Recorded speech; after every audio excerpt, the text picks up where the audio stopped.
So this is the front page of this 92-page complaint filed in federal court in the state of Washington by the Seattle Public Schools, suing the tech giants, all of the social media giants, and saying, essentially, we have a mental health crisis in this country for young adults.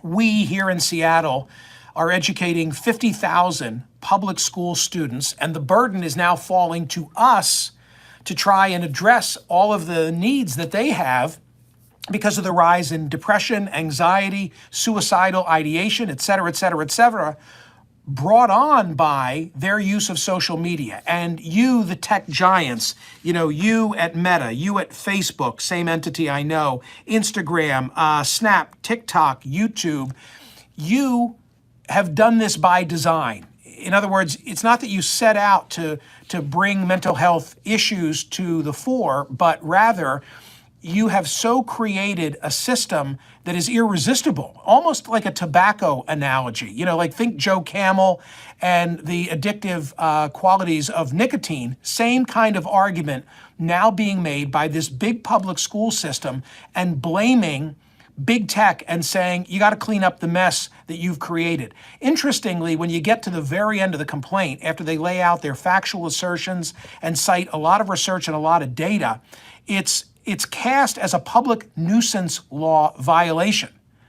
And it's the school district in Seattle saying, we want resources to now try and help all of those young people who've been harmed by what you, the tech giants, have created. And by the way, those who are regular listeners of my radio program or watch me on CNN are already familiar, because we talk about it routinely, with a lot of the data cited in footnotes throughout the 92-page complaint that's been filed in this case. Gene Twangy, who wrote iGen and really put on my radar screen the idea that in 2012, when thereabouts more than half of the country suddenly had a smartphone, including kids, it correlates with the rise in all of those mental health challenges that I referenced. Or the social scientist, social psychologist Jonathan Haidt, who wrote an impressive essay for The Atlantic last April, drawing sort of a parallel with Babel, if you know the story from the Bible. The reason we're not communicating with one another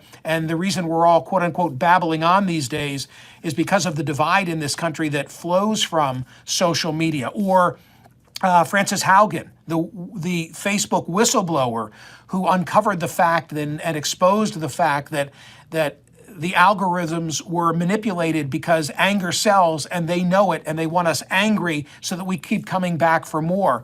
Or the researcher that I had on radio recently from UNC Chapel Hill talking about the brain scans that they did, which showed the response by those young, what were they, 12 to 15-year-old, I think middle schoolers, who were most caught up in social media, where they can actually now see in the brain scan the response from the brain from a reward system of when they were getting likes, et cetera, et cetera, et cetera. What's my point? My point is this.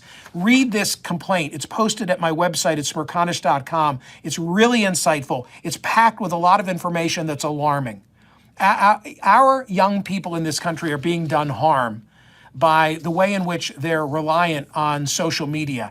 And it's a situation that we didn't know a decade ago when we all started heading in this direction, but shame on us for not knowing it now. So I want to see, can they establish a causal connection in this suit to be able to hold big tech responsible? That I don't know. But it's going to be really interesting to watch this case get litigated.